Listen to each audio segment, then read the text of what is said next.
Referred to as the old soul, the INFJ tends to be noticeably more attuned than the average person, even at the early ages of childhood.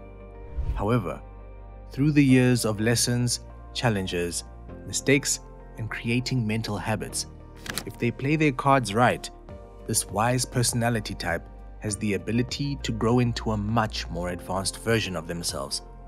So, what are the signs that they've gone through this transition? Welcome or welcome back, psychos. Before we get into it, we'd love it if you liked and subscribed to our channel, as well as to click the post notification bell so you never miss a video. Alright, let's get right into it, starting with number 1. They stop working against their differences. Unique, eccentric, and rare, the INFJ is no stranger to the idea that they can be deemed quite different from those around them. With unique viewpoints, an unconventional approach to life, and a deep repulsion to following the crowd, INFJs can either choose to work with or against their oddities. Unfortunately, for most INFJs who have yet to reach a comfortable level of maturity, they tend to resort to blaming and questioning themselves for these differences. Through the early years of the INFJ's life, they may even end up participating in life through a victim mentality, comparing themselves to others and eventually feeling disappointed by all of which they aren't instead of all that they are. Luckily, once the INFJ proves just how beneficial it is to be their most authentic selves, they can finally begin the journey to self-appreciation. Through learning more about their tendencies, gifts, and internal objection to the external system being pushed on them, the mature INFJ learns what it's like to step into their own power. And despite the difficulties they will still face, once they have a taste of that freedom, it is impossible to ever look back. Number 2. They keep their beliefs and findings to themselves.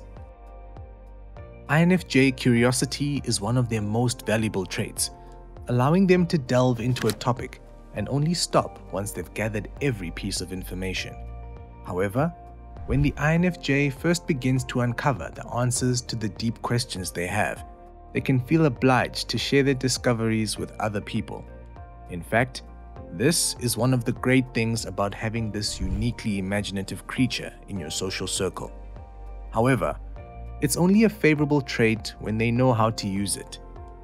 For when it comes to the less mature INFJ, they may take it upon themselves to push their views onto other people for the sake of helping or even awakening them to a new level of perception. They may get caught up in pushing concepts that their friends and family aren't interested in or willing to hear. Despite the information potentially benefiting others, pushing views down people's throats only ends up stirring a pot that didn't need stirring. Through maturity, the INFJ realizes that everyone is on their own journey of learning and self-betterment. They no longer feel an anxious obligation to teach their loved ones all they've learned, and instead keep their information to themselves until someone requires their knowledge and opinion. Number 3. They don't mistake their emotions for other people's. When it comes to INFJ maturity, there's always one common recurring factor that every individual with this personality type eventually notices within themselves.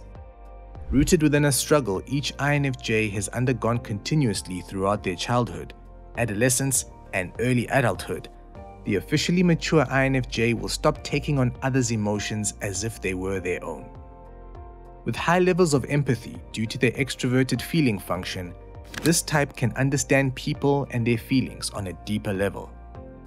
However, this gift also deems them more susceptible to the negativity that sometimes comes with the intake of external emotions. Without the practice, they can easily absorb and eventually mistake others' negative emotions as their own. Thankfully, over time, the INFJ will learn to differentiate the emotions they are surrounded by in comparison to how they truly feel. Instead of being subconsciously persuaded by others, the mature INFJ will actually be able to connect with others' feelings when necessary, but then also have the ability to set those feelings down once they feel they may become affected by them. Ultimately, this act of maturity often calls for strict boundary setting, which brings us to our next point. Number 4. They unapologetically set clear and concise boundaries. Boundary setting doesn't come easy for the average INFJ, no matter where they're at within their journey to mental maturity. In fact, this can be one of the harshest repeated lessons an INFJ must learn before they're able to put their lessons to good use. With their innate mix of people-pleasing tendencies and their deep-set hesitancy of confrontation, the immature INFJ type often opts for the route of dealing with the repercussions of avoiding boundary setting rather than practicing preventative measures. Unfortunately, this only works so many times until the INFJ eventually realizes that they go through unnecessary disappointments, mental overload, and emotional burnout, with no one to blame but themselves. This is when an important level of maturity begins to outshine their old ways. Once the INFJ becomes overloaded or challenged, whether it be by a certain individual, a workplace environment, or even their own family due to their lack of communication surrounding their boundaries, they have no choice but to resort to alternative measures. It's in these brave moments of standing up for themselves that they learn some of the most valuable lessons. Number 5. They pursue despite their roaring perfectionism. The INFJ perfectionism has its good and its bad, the double-edged sword that rules all of their decisions in life by pushing them to do their best, while simultaneously stopping them from pursuing the things they secretly doubt they can accomplish, resulting in a whirlwind of emotional and mental challenges. INFJ perfectionism is one trait that must be conquered in order for them to live the life they're meant to live. Luckily, the mature INFJ practices the act of no longer taking their perfectionism so seriously. They can notice the subconscious pressure and internal mental judgments that pop up when their perfectionism is kicking into overdrive. And by doing so, they can ultimately use it to their advantage, rather than allowing it to bully them out of pursuing their seemingly impractical dreams. In fact, it's within embracing their at times bizarre ideas that allow for some of the most amazing experiences and life circumstances to bloom. And while their longing for perfection may allow them the results they're looking for, it's getting over their fear of failure that allows them to start in the first place. Number 6. They accept their present reality and quiet their idealism. Speaking of perfectionism, the INFJ has the tendency to always think the grass could be greener. When living through an immature mindset, this future-focused personality type is continuously analyzing their current circumstances and brainstorming ways in which they can make it better.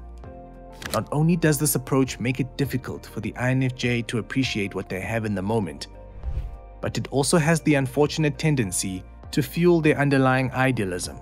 Luckily, once the INFJ reaches a certain level of maturity, they realize that it's all about the journey rather than the destination. They begin to see the beauty in the madness and the enjoyment of not having everything figured out. Whether it's within their relationships, their career, their never-ending journey of self-improvement, or even their looks, they can enjoy the process rather than trying their best to overlook it. While mature INFJs may very well look forward to becoming the ideal version of themselves, they don't consider themselves or their circumstances less than prior to attaining that golden standard. They acknowledge their own value and the worth of what they've achieved so far. And lastly, number 7, surrendering to their need for social interaction. Being the contradicting personality type they are, the INFJ is notorious for their confusing approach to socialization. With the inner desire to make and maintain close friendships, combined with their reluctance to interact with others or put themselves out there, the INFJ normally resorts to remaining in their comfort zone and avoiding social outings at all costs. However, while it may not be what most INFJs want to hear, a social life is actually quite beneficial for this personality type. Although the idea of spending days on end cooped up in imagination may sound like the ideal life, social interactions and observation is a must for any INFJ, allowing them to utilize and develop their grounding extroverted feeling and sensing functions. A balanced social life allows them to fulfill the natural curiosity they have for human behavior. It's a need that shouldn't be ignored, but most often is, especially for the notably immature INFJ. When they've become too comfortable with turning down socializing opportunities, it can end up creating habits that are even more difficult to shake without overcoming that level of maturity. Well, psychos, that's it for today. So, do you think you've reached a level of maturity that resembles these 7 signs? Let us know in the comments below.